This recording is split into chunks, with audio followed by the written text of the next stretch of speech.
On behalf of the American Heart Association, I would like to welcome you to today's webinar, Nursing's Role in Successful Stroke Care Transitions Across the Continuum from Acute Care into the Community.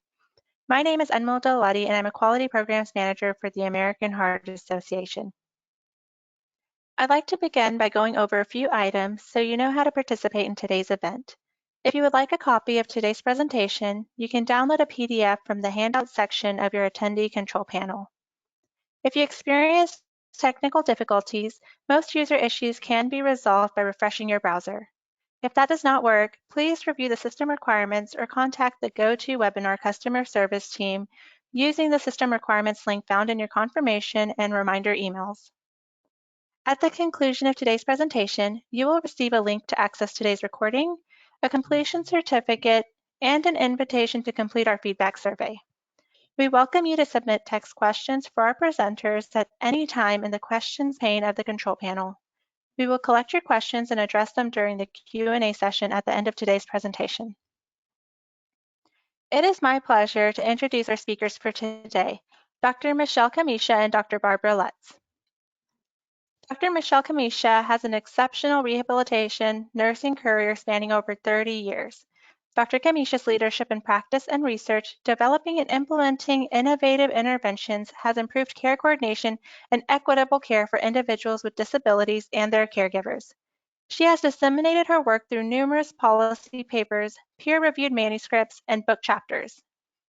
Dr. Camicia is a transformational leader and has been recognized by many awards, including Kaiser Permanente Exemplary Nurse Leader of the Year Award, the President's Award, Distinguished Service Award, and Doctoral Prepared Nurse Researcher Awards.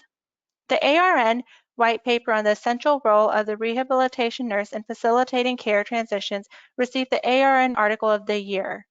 Dr. Camicia's work on the PATHS has been recognized by the AHA-ASA Council on Cardiovascular Nursing and Stroke in 2020 with the Stroke Article of the Year. She is co-developing a global rehabilitation nursing certification program. Dr. Barbara Lutz serves as the McNeil Distinguished Professor at the University of North Carolina, Wilmington, and is Associate Professor Emeritus at the University of Florida College of Nursing. Her career as a rehabilitation and public health nurse spans 40+ years. She has conducted rehabilitation nursing research related to comprehensive stroke care for more than 20 years, focusing on assessing and addressing the care needs of stroke survivors and their caregivers as they transition home. She served as president of the ARN from 2019 to 2020 and has served on multiple committees for ARN and the American Heart Association American Stroke Association. In recognition of her service to ARN and to stroke rehabilitation nursing research, the ARN Board of Directors established the Barbara Lutz Stroke Rehabilitation Nursing Grant in 2020. In 2018, Dr. Lutz received the AHA-ASA Council on Cardiovascular and Stroke Nursing Stroke Article of the Year Award. Dr. Camicia and Dr. Lutz, the floor is yours. Thank you very much, Enmal, and welcome everyone. Thank you so much for joining us today. With that, we will get into the presentation. Here, if I can, there we go. So to start with, disclosures, Dr. Lutz and I both are speakers for MedBridge, and Dr. Lutz is a co-investigator on studies funded by the National Institutes for Nursing Research and the Patient-Centered Outcome Research Institute. So those are our disclosures. And we'll get right into the topic for the day, which is nursing's role in successful stroke care transitions across the continuum from acute care into the community. And we are summarizing this manuscript that's published. And through our presentation today, we have many references, and you will find them all in this manuscript. So we will be referring you back to the manuscript, which is available online. Before we start, I'd like to acknowledge our other co-authors for this manuscript, Debbie Summers, Lynn Klassman, as well as Stephanie Vaughn, who collaborated with us.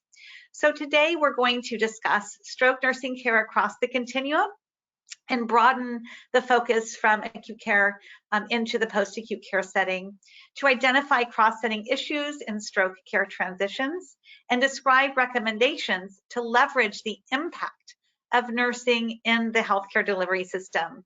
You know, nursing is the largest workforce in the healthcare delivery system, so we have a lot of ability to influence care.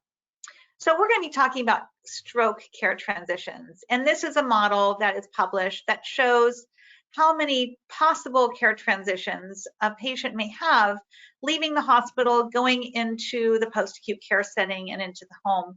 And just to define a couple of acronyms for you before we get into it, LTCH is long-term care hospital or long-term acute care hospital, also known as an LTAC. IRF is an inpatient rehabilitation facility, and SNF is a skilled nursing facility, with home health agency being HHA, so that's home health agency, and obviously outpatient rehab. So here you can see this is actually a study of the various transitions that patients go through post-acute care. And on average, patients have about 3.1 care transitions. And a care transition is defined as a transition from any one level of care to another level of care. And some patients may have up to even 7 care transitions. And these care transitions are vulnerable points in the patient's care trajectory and things that we must pay special attention to, because we do know that having ineffective care transitions and not having good communication does result in adverse patient outcomes, including readmissions. So in the US, our healthcare delivery system tends to be a bit siloed, with the acute care having a very well-developed stroke system of care, and then the post-acute care being in a separate silo, with home, again, in a separate silo. And even in our current funding for healthcare in the US, it's driven by these silos. And we know that funding does influence healthcare delivery quite a bit. So our goal today really is to break down these silos and to have more coordination and more transition management and more nursing expertise influencing the transitions from one level of care to another, and to break down these silos. So a little background, you are all probably very familiar that in 2005, the American Heart, American Stroke Association developed the Stroke Systems of Care. And then it was followed with subsequent publications. And then in 2019, the publication on Comprehensive Stroke Systems of Care, which really helped to guide acute care stroke management. Well, we're here today to talk about it being time for a paradigm shift. And this was actually, I'll get into this a little bit more with a publication in 2021, but now is definitely the time for a paradigm shift, where we can focus more on the patient in the hyperacute and acute stage, but also look at the post-acute and community stages. And knowing that these are very important periods of time in a stroke survivor's life and in their families as well. So looking beyond the acute care into the post-acute care in the community. And so Dr. Pam Duncan published this article talking about this paradigm shift and the time for a paradigm shift, and really looking at broadening the focus of acute care guidelines to promote anticipatory guidance for patients with stroke and families about rehabilitation-related post-acute care options. PAC is post-acute care. And so we're going to talk, Dr. Lutz and I are going to talk today a lot about this, about helping with the anticipatory guidance for patients and families about what to expect in the post-acute stage of their stroke recovery. The other recommendation is to expand the Get With the Guidelines stroke program to include metrics related to rehab readiness and 90 days post-discharge outcomes. So to expand the documentation and the requirements around Get With the Guidelines and all the measures that are collected as part of that program, to expand those to include the post-acute care delivery system.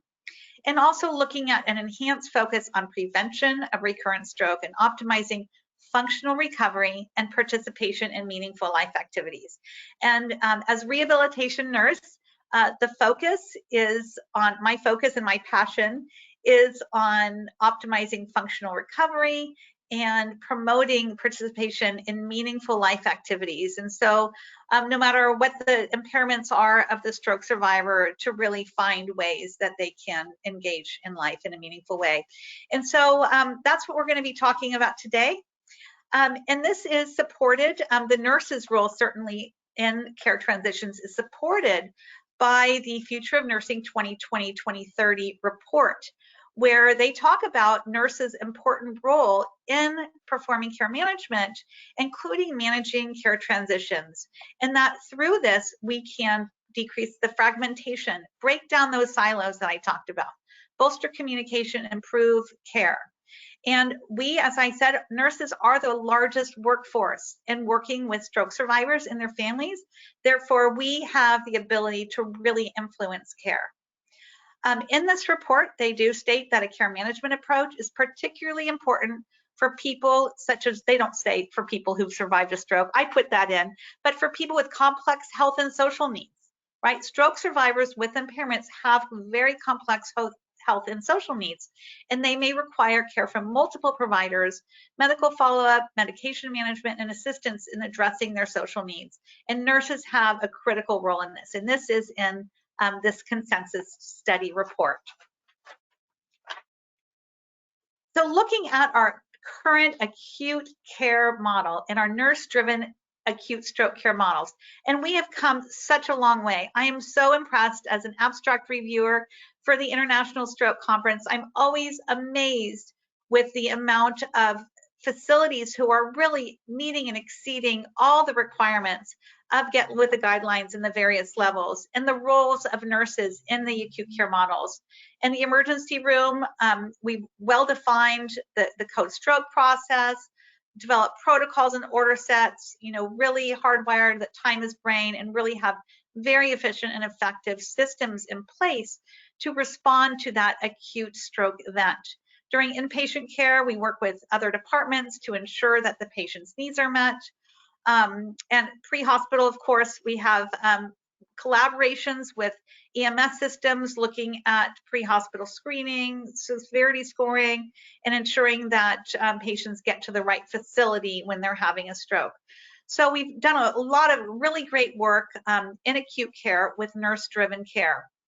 And much of this has been through process improvement, through guideline development, certainly implementing the Future of Nursing 2020-2030 recommendations, including stroke nurses in our care management programs, stroke certified nurses in our hospitals, and ensuring that our teams have competency, as well as ensuring we meet all the data requirements for Get With the guidelines, and that we're monitoring those and addressing any quality gaps, and certainly stroke center designation. So we've done a great job in acute care, and I hope that you agree with me. This is what I see from my perspective, and now it's time to really focus on the rest. What I like to say is the rest of the patient's life, because about 50% of patients go to a post-acute setting after they have their stroke, about 25% to an inpatient rehab facility, and another 27% go to a skilled nursing facility. And then you can see the additional breakdown of where patients go from there. But the majority of patients who have a stroke receive care in a post-acute care setting. So it's really important that nurses understand the post-acute care delivery system and what's offered in these various settings. So I'm going to talk a little bit about IRF, inpatient rehab facility, versus skilled nursing facility. And it's important that nurses understand the services, the intensity of services, and the programs that are delivered at these two very different settings that are often blurred. A lot of skilled nursing facilities are titled rehabilitation centers, and they do provide certainly rehabilitation, but they aren't that intensive inpatient rehabilitation facility level of care. It's a very different experience. And one of the reasons why we want you to really understand the difference is, I know in my work, I hear often that patients don't want to travel to the acute rehab hospital that might be a little bit further away than the local skilled nursing facility. And it's really important in those situations that nurses in the clinical care educate the patient and their family what the difference is between an inpatient rehab facility and a skilled nursing facility. So for those of you who don't know, the physician oversight is much more present in an inpatient rehab facility. There is a requirement that patients, and these are all federal requirements that are listed here, that an inpatient rehab facility, the physician sees a patient at least 3 times a week. In most rehab hospitals, it's 5 to 7 days a week. So they far exceed that 3 days a week. Where in a skilled nursing facility, the patient only really needs to be seen every 30 days. Now, in rehabilitation skilled nursing facilities where patients are going there for a short term, they often do have more present physician services and also nurse practitioners, but the intensity of physician oversight is much greater in an inpatient rehab facility. The nursing coverage is much greater in an inpatient rehab facility, and in the United States, inpatient rehab facilities are licensed as acute care hospitals, and so they are required to provide that level of care. Where in states that have minimum nurse to patient ratios, such as California, where I am, we do have that 1 to 5 nursing coverage. Where in a skilled nursing facility, there only has to be an RN on duty 8 hours per day. And the rest of the time, it can be licensed vocational nurses and unlicensed personnel providing care for that patient. So much less nursing supervision and nursing services in the skilled nursing facility. And then for the therapy requirements in an inpatient rehab facility, the patient must receive at least 3 hours per day, 5 days per week. And most rehab hospitals today actually provide more than that. Most provide at least 6 days of therapy, oftentimes 7 days of therapy. Where in the skilled nursing facility, the therapy services provided are less. And then what's not on here, but I'll add, is the amount of other resources that are available. Looking at neuropsychological services, social services, certainly nurse case management, and other services are much more intensive in the inpatient rehab facility compared to the skilled nursing facility. And so with that, for those of you who aren't aware, there was a scientific statement that was published by the American Heart, American Stroke Association, led by Dr. Carolee Winstein, that is published in 2016 and does indicate that stroke survivors who have impairments and have a community discharge should go to an inpatient rehab facility or an acute rehab facility. So just to review some empirical outcomes of inpatient rehab versus SNF, and I was really pleased to see that we had a movement in the first part of this century, the first decade of the century, where the rehab community and the skilled nursing facility, we did do some research on outcomes comparing inpatient rehab facilities to skilled nursing facilities, because we really needed to know, given all the additional resources that are provided in an inpatient rehab facility compared to a skilled nursing facility, are the outcomes better? Well, the answer is yes. For patients who go to an inpatient rehabilitation facility, they are more likely to be discharged to the community, and they are also more likely to improve functionally. And so there are several studies that are referenced here with the citation in the red bar at the bottom in case you missed that. But these are also, the citations are in the manuscript for you to reference. And this is a study that we did at Kaiser Permanente in Northern California, where we followed stroke survivors for 6 months post-stroke, and we used what's called the activity measure for post-acute care, or the AMPAC, looking at patients' improvement in mobility, self-care, and cognition. And what you can see is the line that has the greatest trajectory is patients who went to inpatient rehab, and that when that is flat, the red one is actually skilled nursing. And in fact, you can see here for those stroke survivors who go to skilled nursing, their cognitive function actually does not improve during that skilled nursing stay, where in the inpatient rehab it does. So I refer you to this article for more details, but we did show that the functional outcomes are better, and that was a very well-designed study. Looking at readmissions, patients who go to skilled nursing have higher rates of 30-day readmissions. Mortality does tend to be similar when it's all adjusted for comorbidities in both settings. So with that, I'm going to turn it over to Dr. Lutz to continue on. Thank you, Michelle. So I'm going to focus now on the transition to home. And we know that stroke patients, as they transition home, whether they go straight home from the acute care facility or home from a post-acute care facility, they tend to be very complex and have a lot of complex needs. And this can be one of the most vulnerable times for both the stroke survivors and their family caregivers as they move home. And we know that a smooth family-centered transition can help promote optimal outcomes for stroke survivors and their family caregivers. However, the quality of these transitions can be highly variable. In a study by Lindblom and her colleagues, they did a study of stroke patients' perceptions of the quality of care transitions from hospital to home. And it did vary with stroke severity, but these stroke patients identified specific critical areas that needed more attention, and those included support for self-management skills, monitoring health post-discharge, medication management, and a plan regarding how future healthcare needs should be met or would be met. It's also important that we understand the influence of cultural, ethnic, and racial preferences on access to care and stroke outcomes when we're planning discharge care. And we need to really take those into account as we're looking at discharge, and we'll talk a little bit more about those later in this presentation. I want to let you know, and Michelle will talk about this more as well, the Association of Rehabilitation Nurses does have a competency model for professional rehabilitation nursing, and it includes role descriptors for nurses practicing at all levels, beginner, intermediate, and advanced. But at the intermediate and advanced proficiency levels, they identify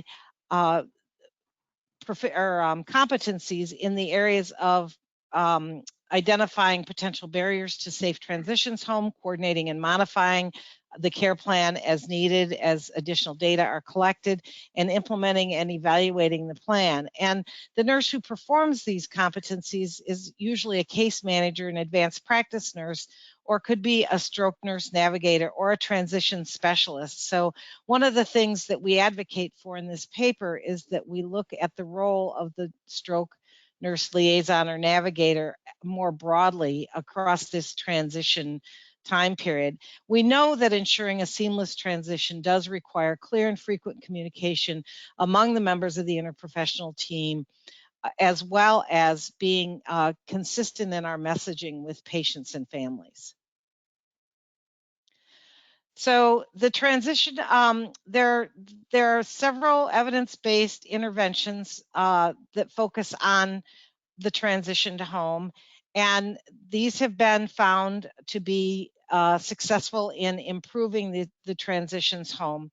And they include early supported discharge, pre-discharge home visits, identification of barriers to transition, providing comprehensive stroke education, with a focus on secondary prevention, especially blood pressure management, because that's one of the main reasons people have a recurrent stroke, using discharge checklists and linkages to community networks. And in studies of advanced practice-led transitional care models, these models have been shown to reduce hospital readmissions.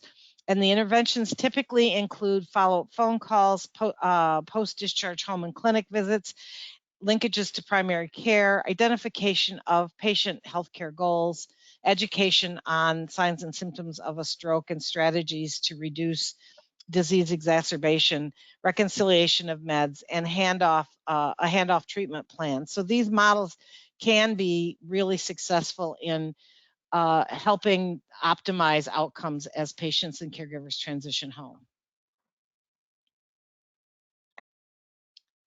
So the components of the transition care plan, there we go, include a comprehensive assessment of both the stroke survivor and the caregiver. And I think that's critical to understand that if we only do an assessment of the stroke survivor, then we only have half the picture. And we need to be using validated assessment tools. And I'll talk a little more in a few slides about the preparedness assessment for the transition home after stroke tool that Michelle and her team developed. But these kinds of tools can help identify gaps in both patient and caregiver readiness so that discharge plans can be tailored to the specific needs of the stroke survivor and their family members who are going to be involved in their care. And it's really important to include or to consider providing information on secondary stroke prevention, providing information on resources such as those offered by American Heart, American Stroke Association, making sure they understand their follow-up services that are available to them, including home health outpatient support groups, what scheduling and giving them a schedule of their follow-up visits with healthcare providers, including therapy and primary care, providing equipment supplies that are needed to promote a safe home environment. And then again, this idea of linkages to the appropriate community-based services. And we know that ongoing stroke recovery is optimized with supported discharge and specialized stroke services. So now I'm going to transition and talk briefly about some cross-cutting issues in stroke care transitions. So I want to bring to your attention that there are several reports on addressing and assessing and addressing caregiver needs. National recommendations. The first report that came out, the big report, is Families Caring for an Aging America. That was from the National Academies of Science, Engineering, and Medicine in 2016. And subsequent to that, the CDC came out with recommendations on caregiving for family and friends. AARP came out with 2 reports led by Susan Reinhold. One, Home Alone Revisited, which focuses more on complex needs, so many of our stroke patients would fall into that category. And then the other one, Valuing the Invaluable, which focuses on needs of caregivers across the care spectrum. But finally, the RAISE Caregiver Act, which was passed by Congress in 2018, appointed a Family Caregiving Advisory Council to develop recommendations and a report to Congress. So next slide. And that's, whoops, sorry. I had 2 that were the same. There we go. So the red arrow points to that particular report that is available to you online, and I highly recommend that you take a look at this. They came up with 5 goal areas and 26 recommendations. And the recommendations in all of these reports focus on policy, research, outcomes management, service provision, including caregiver assessment and support services to help them maintain their role, health professional practices, public awareness, and advanced care directives. So then in my work and then Michelle's follow-up work, we specifically identified in some qualitative work that we did when I was at the University of Florida, that one of the big things that was missing was this caregiver assessment before patients went home. And we identified that the patient needs assessment was pretty well covered in the inpatient rehab facility, but we weren't assessing whether the caregiver was ready to take on the role. And there are 2 main domains of readiness: commitment and capacity. And then within those, there are several subdomains. And then what Michelle did was she took this work, and I worked with her on this, but she led the development of the PATH-S instrument, which is a 25-item instrument to assess caregiver readiness prior to discharge so that we can better tailor the discharge care plan and identify priority areas where the caregiver has gaps. So it's completed during the inpatient care, and it's based on a scoring. Items are scored from 1 to 4, and when a caregiver scores a 1 or a 2 on an item, then those are specifically targeted for further assessment and intervention by the nurse case manager. So this next slide just has some examples of the items and what some of the interventions. We have a catalog of interventions that corresponds to each item. So for example, if in the first one, the caregiver indicated 1 or 2, that not at all or little, that they didn't understand much about the patient's recovery over the next 6 months, then the case manager would bring in the physician to talk about medical and functional prognosis while still supporting hope. Or if you look at number 5, how much experience have you had providing physical help with personal care, such as bathing, using the toilet, etc. For someone who has a disability, if they score a 1 or a 2 on that, then the case manager would help by assisting them with scheduling time at rehab to further observe and learn how to provide the care so that when they go home, they're better prepared. So I want to talk a little about community resource networks, because this is really key to smooth transitions, and it goes way beyond giving people a list of resources, which seems to be sort of the standard in many systems. Community resource networks are a way to develop real linkages with those community-based organizations that can provide services to improve transitions home after inpatient stroke care.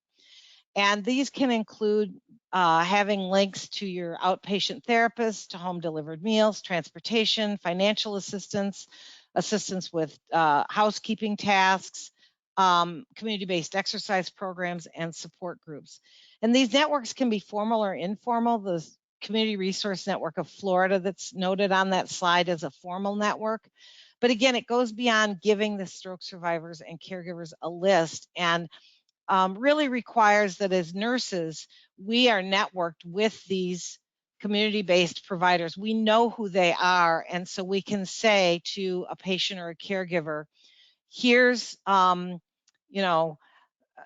Susie Brown at the Area Agency on Aging, and she can help you with caregiving resources. Here's her phone number, or here's her email. And that really can help caregivers so that they don't have to go through the list and figure out who to call when. We have additional resources online that are available for stroke survivors and their caregivers. I want to point out the Association of Rehabilitation Nurses does have a Making the Right Decision for Rehabilitation Care, and this goes back to what Michelle was talking about, decision-making about which post-acute care setting. This particular pamphlet can provide families and patients with more information about the different levels of post-acute care. American Heart, American Stroke has lots of good information on their website, as does the Heart and Stroke Foundation of Canada. The VA has an excellent caregiving, stroke caregiving guide website. It's there on, the link is there, but you can also just Google that. They have great resources in there. They link them to veterans, but they can also be used by non-veteran populations.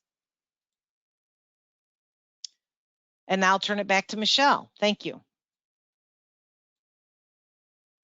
Oh, you're on mute. Barb talked a lot about caregivers and the importance of the role of the caregiver. And I just wanted to reinforce that for patients, even with mild impairments, they need somebody to help support them through this transition process. And so it's not just for those stroke survivors who have moderate to severe impairments. It's also for those who have mild impairments. That's my experience, as well as it's present in the literature.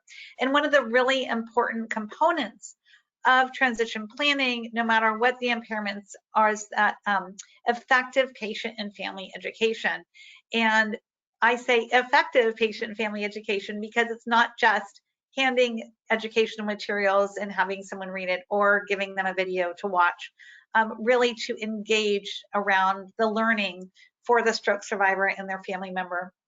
And when we look at the research, we do find 2 systematic reviews that illustrate the needs of stroke survivors during the transition and what their educational needs are. And what stroke survivors say as their top educational needs, stroke signs and symptoms and prevention. You know, they certainly want to know what they can do to prevent another stroke, given that stroke is a risk for having another stroke. Education on treatment modalities and medications, on stroke recovery and return to work. Return to work is a really big issue for stroke survivors, and it's something that is often not paid attention to. And for patients who have mild impairments, and specifically executive functioning and cognitive impairments, this can be a really significant issue. Stroke survivors want to know about the causes of stroke, and the caregivers want to know about providing physical care to the stroke survivor and what they need to do to help them physically with their mobility as well as their personal care. Another systematic review illustrates that patients and caregivers want education on functional needs and the changes that come post-stroke, from mood changes to cognitive changes, as well as activity level and fatigue. They want to know about activity and participation in those meaningful life activities that I talked about. Certainly walking is always top of mind as a goal. As driving is important, as well as participating in leisure activities. And sometimes it is creating new leisure activities if they're not able to do their prior leisure activities. And then addressing environmental concerns, predominantly safety and falls prevention, as well as safe medication administration, and communicating effectively with providers. So this is what we hear from our stroke survivors, and that's referenced in the literature.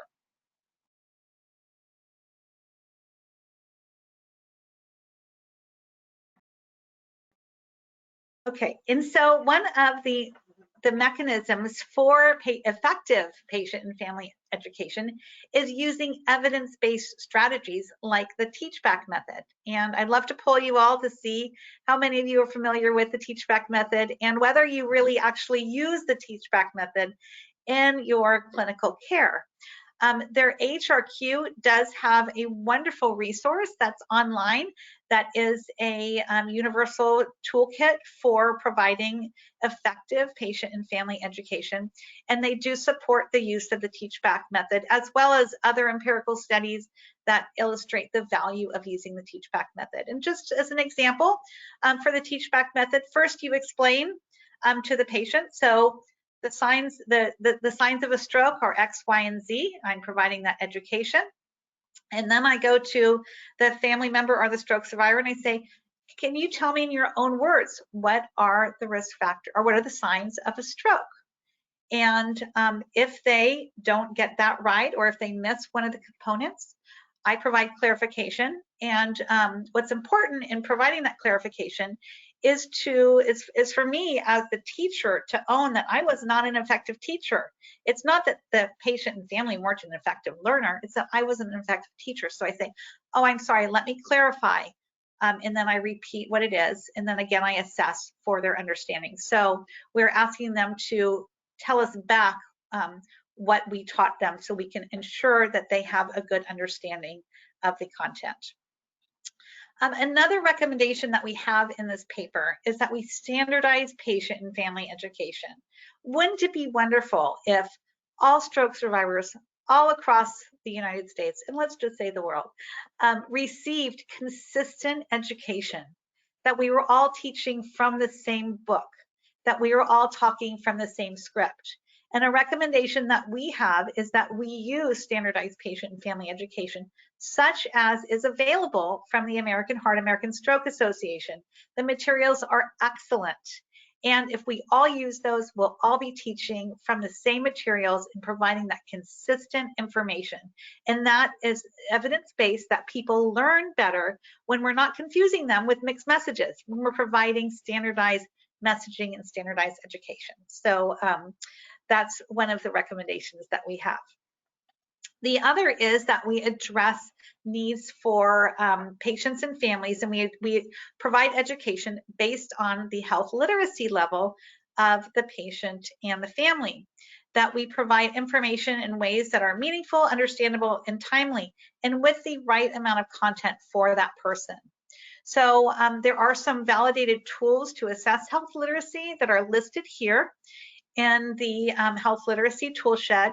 And all of these references are in the manuscript, and also at the bottom in the red bar is the health literacy website for you to refer to. But very important for us to address those needs of patients and family members. Another wonderful resource from the HRQ, and the references again in the red bar below from HRQ, is to the Patient Education Materials Assessment Tool, also known as the PMAT. And the PMAT is a wonderful tool for us to assess the understandability and actionability of materials that we provide. There's a PMAT available for both written materials as well as audio-visual materials. There's 2 separate checklists, and you go through the checklist and answer the questions based on reviewing the document or the multimedia material. And it just helps to ensure that the materials are understandable for a diverse group of consumers with varying levels of health literacy, that they can understand and process the key messages of that education material. And the other element is actionability. That is, after I read this information or I watch this video, can I take action to improve my health based on this information? And so that's the other thing that's evaluated with the PMAT. And I really encourage you, whenever you're going to be introducing new materials, that you use this tool to screen your materials for understandability and actionability before introducing them. So another evidence-based approach to improving care transitions for stroke survivors is through the provision of health coaching. And health coaching is partnering with patients and caregivers to provide support and establish goals for recovery and self-management. So this is partnering with patients and caregivers. It's not telling them what to do. It's partnering with them to engage actively in problem solving, to increase their capacity for managing their chronic health conditions, and improve the patient and caregiver confidence. And so it is in a model that I call family integrated care, where you're really working as an engaged partner with the patient and family, and really working through the issues and helping them along the journey versus just giving them information, telling them what to do. We do see that health coaching improves the quality of life and functional status of stroke survivors in the literature. And there is evidence that this results in reduction in depression, which is quite prevalent after stroke, and that is cost effective. And so through having health coaches, we can actually save money for the healthcare delivery system.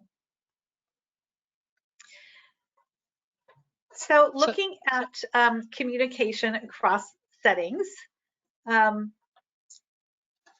and I do believe Barb's going to take it from here. Yes, thank you. So I'm going to talk about a couple of other cross-cutting issues. And as Michelle talked about how important education is, you can't have good education without good communication. And communication not only involves communication among providers, like from the providers at acute care to post-acute care settings, but also communication with patients and families. But we know that the communication handoff between the acute care provider to the post-acute care provider to whoever the provider is at home, if that's primary care or an outpatient provider, is really critical, that information is consistent, that's being shared across those different sites. And we hear often when we talk to patients and caregivers that when they move through the continuum of care, they feel like they were dropped off a cliff. So, and that's especially true when they're discharged home. They need to feel like we care for them, and that we care about what's going on with them, that we have unambiguous accountability from the. They want us to have unambiguous accountability for their health care, and they want to feel prepared and capable to implement the discharge plans. So our language needs to be empathetic and our gestures need to be empathetic. We need to use this idea of anticipatory guidance. Michelle mentioned that earlier in this presentation, and that's really critical. We use that a lot in parenting with kids, but it's important whenever you have a patient or a caregiver who's learning, who's in a new situation, because they can't necessarily anticipate what's going to happen next. We have to have collaborative discharge planning. The information has to be actionable. If we give them information that they can't do anything about, that's not very helpful. And it has to be uninterrupted care with minimal handoffs and clear exchange of information, so they don't have to keep repeating their information. So another recommendation that we include in the paper is this idea of a stroke nurse liaison. And nurses are key to this whole, throughout the continuum of care as patients are transitioning.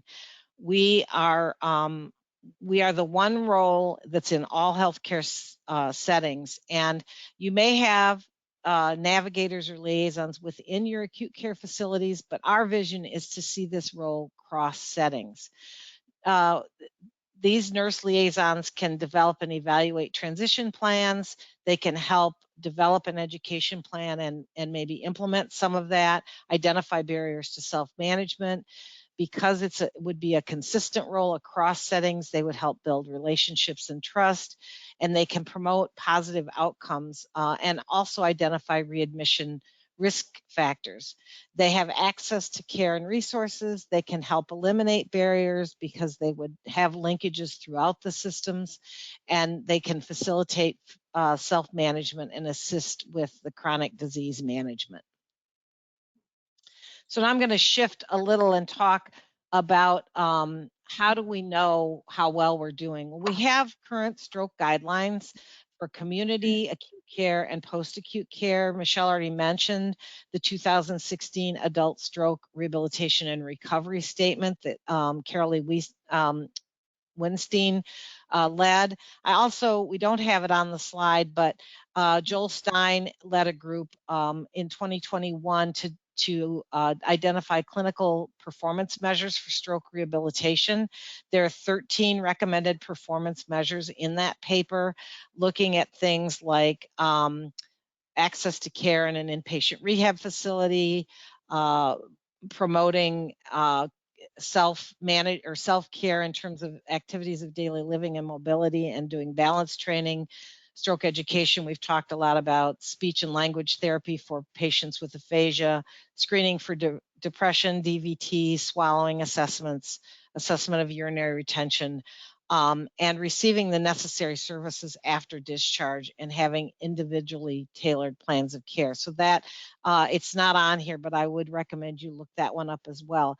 But none of these really includes what we call standardized measures. So we have these current guidelines, but we have not developed standardized outcomes measures. And so that's really important. American Heart, American Stroke have Get With the Guidelines Stroke that are really that include important process and outcomes measures for hyperacute and acute care stroke.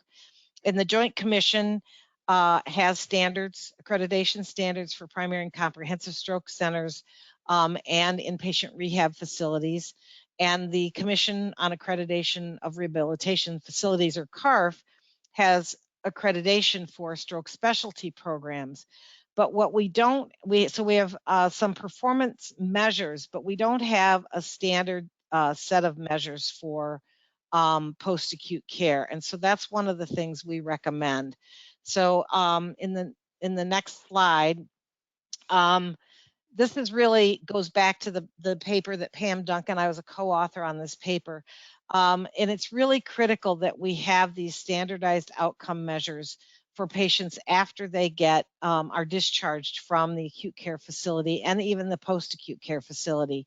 And it would also be helpful to have a national quality database where we're collecting these measures across the country so that we can compare and benchmark. And we currently don't have that. And Pam and her colleagues called for the development and implementation of standardized stroke outcome measures for patients at 90 days post-discharge. So this is way out beyond what we do now. And we believe this is really important. And finally, I'm going to talk about the impact of social determinants of health and then turn it back to Michelle to kind of wrap us up. But the social determinants of health, which include culture, ethnicity, financial hardship, access to follow-up care and community resources, can also influence stroke recovery and impact stroke care. Recovery and health are related to access to these services, to secondary stroke prevention and personalized rehab care. And these can all be impacted by health disparities. So for example, even though the overall mortality rates for stroke in the US have decreased, Hispanics and those living in the South have shown increases in stroke mortality. So we need to try to reverse these disturbing trends and pay attention to cultural values and beliefs, as well as other important social determinants of health. And we need to integrate them into our models of care across the continuum. We know that culture informs human behavior, including stroke prevention behavior. So addressing cultural health beliefs and social determinants, such as those associated with lifestyle like diet, exercise, etc., as well as neighborhood safety and access to healthcare and community resources, can impact stroke morbidity and mortality. And Feldman and colleagues found that nurse practitioner and health coach tailored culturally sensitive interventions that really reflect commonly held health beliefs can improve outcomes and reduce stroke risk factors for patients with stroke. And so I think it's really important that we integrate this into all of the care that we are providing across the continuum. Thank you, Michelle. Okay, I'm going to go through this a little bit quickly for time's sake. Barb actually talked about care transitions, and this is the rehabilitation nurses competency model, and domain 2 is in the top red is the promotion of health and successful living in the community, and there are competencies associated with that for nurses. And really, I encourage you to identify current stroke guidelines, use resources for nurses, and share the knowledge that you have learned today with patients and family caregivers as they participate in care transitions after stroke. So this is available on the Association of Rehabilitation Nurses website if you want more information. Also important to leverage technology to enable patient family education, as well as support and resources. And there are some listed here, some examples of how we can use technology to improve care delivery. There are some resources for nurses. This is table 1 from the actual manuscript. And you'll see listed here are the things that we've talked about today. So I refer you to the manuscript for this information. And just in closing, our goal is to share our recommendations for future directions in stroke care. And really the primary one is to establish a system of coordinated and seamless comprehensive stroke care across the continuum and into the community by reframing the paradigm of stroke care to include the post-acute care delivery system. And all of these other items we've talked about today as our recommendations. And also to Dr. Lutz mentioned the stroke nurse liaison role across the continuum, to use validated assessment tools to assess caregivers, such as the PASS instrument, and use evidence-based teaching and communication methods to improve caregiver and stroke survivor learning. So these are our recommendations, and I refer you back to the manuscript for details on what we talked about today.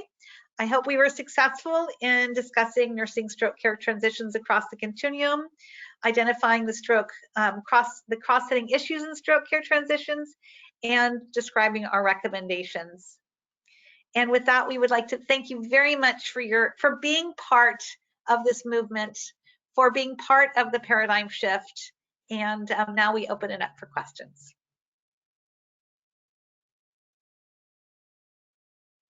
Thank you so much to our presenters for leading today's webinar. It is my pleasure to now introduce our moderator for our Q&A, Jeannie Luciano, Senior Manager, QSI Programs and Operations, Stroke and AFib. Thanks, Amal, and thank you so much, Dr. Camicia and Dr. Lutz. That was fantastic. It was absolutely perfect. And we, as Dr. Lutz started to mention social determinants of health, there's a question here. We are trying to improve our assessment of social determinants of health. Do you recommend a tool or have any strategies for obtaining this information? Does the PATH tool include a good assessment of social determinants of health? Michelle, since you're more in the clinical setting, I don't know offhand of specific tools for that. This is newer, I think, coming into clinical care, and but Michelle, you at Kaiser may have some tools. Yeah, I'll first answer the question about the PATH instrument, the preparedness assessment for the transition home. We actually do have items in there that are related to social determinants of health. There are questions about economics, questions about other commitments. And so it does really what we call a biopsychosocial ecological view of the patient in the family unit. So that assessment does include those items. There is an instrument called the SDOH, the Social Determinants Outcome Health. I'm not sure exactly what it stands for, but it is a tool that was developed in Kaiser Permanente in Oregon that is a validated assessment of social determinants of health that has been used in both clinical care and in clinical research that I would recommend. You can also, if you have a way to do it, you can also reference addresses and look at, there's a thing called the ADI, Area Deprivation Index. So you may know from an address if someone lives in a more, for example, a food desert or an area that has fewer resources, and that could be sort of a first flag, if you will, that they may, you wouldn't know without further assessment, but they may if they live in an area that doesn't have a lot of resources, that could be a flag for doing a more detailed assessment. Great, thank you. There's a question here. Do you have suggestions on how I can demonstrate to my administration the return on investment of a stroke nurse navigator, discharge planner, et cetera? So I was on the COMPASS study, and we used what they called a post-acute care coordinator. And that study looked at mild stroke patients who went directly home from acute care. And the intervention included enrolling patients or telling them about the intervention while they were in the hospital, following up with a 2-day call, and then doing a comprehensive assessment within 14 days. And they used transitional care management codes from CMS, which help pay for that follow-up care. And the hospitals were able then to integrate that into their system. Now, we had some struggles with that, and we've identified implementation challenges with that. But I think looking at some of the Medicare, the CMS codes for billing, especially for post-acute, post-discharge care. And I think you're going to see a shift nationally because of this Raise Family Caregiver Act and the recommendations that are coming out of that. So I think it would help you to be on the cutting edge. The other thing is looking at readmissions data to see, because there are studies that these kinds of interventions help patients get out of the hospital sooner, as well as keep them from coming back in. You're getting a lot of kudos in our comments here. So there's a question here. It says, I am trying to set up a nurse practitioner-led follow-up clinic. What is your opinion of the best time frame for follow-up from hospital to discharge to home, and from rehab discharge from home to home? So from hospital, the CMS, the transitional care management codes, it's 14 days or less. There are 2 different transitional care management codes. There's also a chronic care management code, so that if you can't, the struggles that some of our sites had in the COMPASS study were that they had trouble getting patients back in that 14 days. There are other CMS codes that you can use. There's an extended care code as well. And those codes, we say within 14 days is really good and important, because if patients are confused about their meds, or didn't get a med, or aren't taking a med correctly, or aren't monitoring their blood pressure, those are all really critically important things that they should be doing, and it helps them transition them back to primary care. So I would say 14 days if possible, but 30 days is kind of the maximum, we think, to have the most benefit. Perfect. There's a question, is the modified Rankin score or the AMPAC score more reliable to assess outcomes? Ooh, Michelle, that's yours.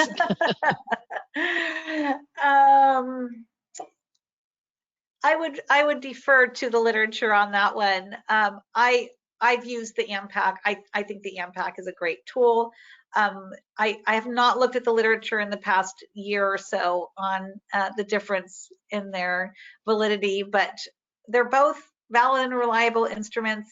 I would say wouldn't focus so much on the psychometrics as I would focus on the clinical relevance of the tools in your practice. And so that's where I would ask that question back to you. Which one do you find more relevant in your clinical practice? Perfect. One last question here. I would love to become involved in lobbying for recommended care standards. How can I get involved? Well, there has been a group of us working with American Heart to develop some post-acute care standards. And there'll be more to come on that in the next 6 months to a year. We just wrapped up our meetings around that, and I'm not sure exactly where they're going to go, but I think that might be a great discussion to hold, especially if you're a nurse with the CVSN Council, maybe holding seeing if we could host something at ISC as a way to get people involved. Do that as one of the sessions that people could attend, and we could talk about how to identify and begin to look at this, because I think nursing has a lot of valuable input that they could provide on these standards. And we really need the data. We don't have good data, especially as people after people are discharged. We just don't have good data, and we need to figure out how to do that. Michelle, do you have anything to add? No, thank you. I think that you addressed it.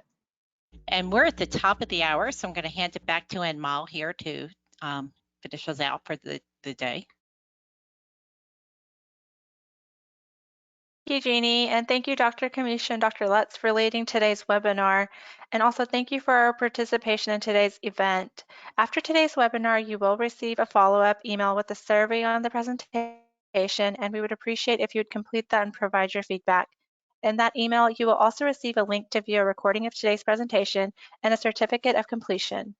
On behalf of the American Heart Association, thank you for joining us and have a great day. This concludes today's presentation. Thank you, everybody. Thank you. We appreciate it. Thank you very much. Yes. Thank you. Bye. Have a nice day.